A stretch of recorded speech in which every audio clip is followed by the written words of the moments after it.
St Mawes can feel almost too quiet if you arrive with the wrong idea. There's no big seafront strip here, no loud resort energy, not much shouting for your attention. It sits at the end of Roseland Peninsula, looking across the water towards Falmouth, and at first it can feel like there should be more to it. But that is exactly why it works. St Mawes is not trying to be a big Cornish day out. It is a slower harbour day, built around the water, the castle and the ferry, the food, and the way the Roseland seems to make everything drop down a gear. So if you come here with the packed checklist, you'll probably miss the point. The best version of St Mawes is simple. Start by the harbour, let the water set the pace, and choose one or two good moves rather than trying to force the village into being bigger than it is. The first thing I'd do is go straight to the harbour. That's where St Mawes makes sense. You get the village facing the water, boats moving in and out, and Falmouth sitting across the Carrick roads. It's not dramatic in the North Coast way. It is softer than that, more sheltered, more composed, more tied to the estuary. If you only have a short visit, don't overthink it. Walk the front, take in the harbour, then head towards St Mawes Castle. That simple movement gives you the best first impression without turning the village into a forced march. St Mawes Castle is the obvious historic stop, and it earns its place. It was built as part of Henry VIII's coastal defences, paired with Pendennis Castle across the water in Falmouth. Together they guarded one of the great natural harbours in this part of Cornwall. But the castle does not feel like some huge all-day fortress, and that exactly suits St Mawes. It's compact, useful, in exactly the right place.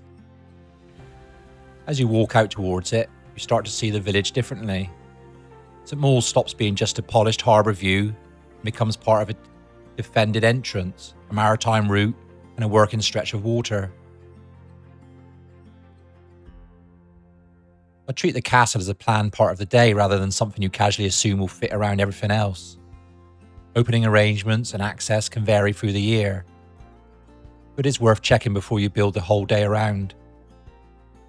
But even if you only walk towards it, the views are still worth having. Food is another place where St Mawes works best when you keep it simple. If you're walking, ferry hopping, or just having a relaxed day by the water, a pub lunch fits the village better than over-planning every mouthful. In peak season, don't assume the best harbour-facing places will be sitting empty when you suddenly decide you're hungry. The ferry is another big reason to come. The St Mawes ferry to Falmouth is not just transport. It's part of the experience. The crossing takes around 20 minutes.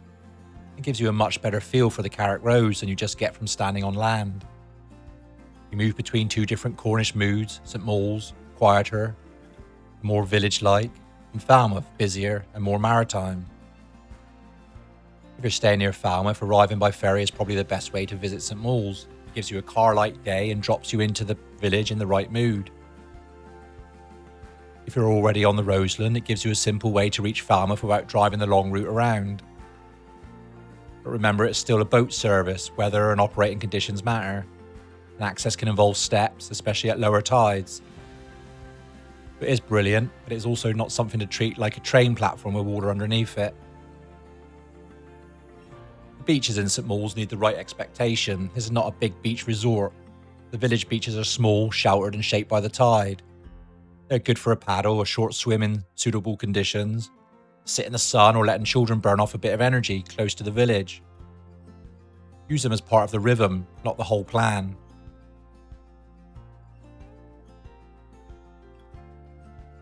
You don't need to turn St Mawes into a serious hiking day for it to be worthwhile. A simple walk from the harbour towards the castle already gives you plenty. If you want more, choose one proper Roseland extension and give it space. Just don't try to do all of it in one visit. That is a mistake people make with places like this. They see a list of good things nearby and try to squeeze everything into one day. St Mawes is better when you choose properly and leave space. Parking is another place where you need to be sensible. The main St Mawes car park is the practical choice for most visitors. I would not build my day around hunting for the perfect space near the water edge. Park properly, walk down and let the village do the rest. The final approach by road is very Roseland narrow lanes, slower driving, and not much reward for impatience. So is St Mawes worth visiting? Yes, if you want the quieter, more scenic side of Cornwall. is good for a relaxed day by the water, especially if you like harbour views, good food, gentle walking, and a bit of history without the heavier resort feel. It's not the right place if you want nightlife, surf energy, or a full day of big attractions. St Mawes is better than that in a different way. The ideal first visit is simple. Start at the harbour, walk to the castle, eat in the village, and then choose one proper afternoon move. For that afternoon move, St Justin Roseland is one of the strongest choices, especially if you have come by car or you want to turn St Mawes into a proper Roseland walk.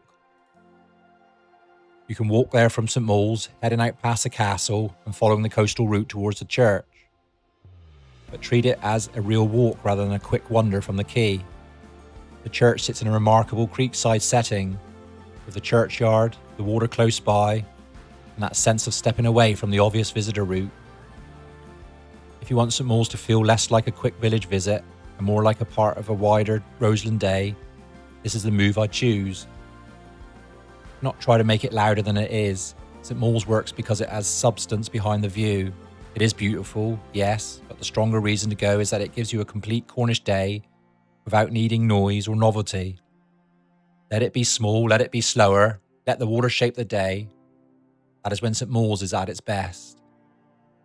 Anyway, thanks for watching. Until next time, cheers you.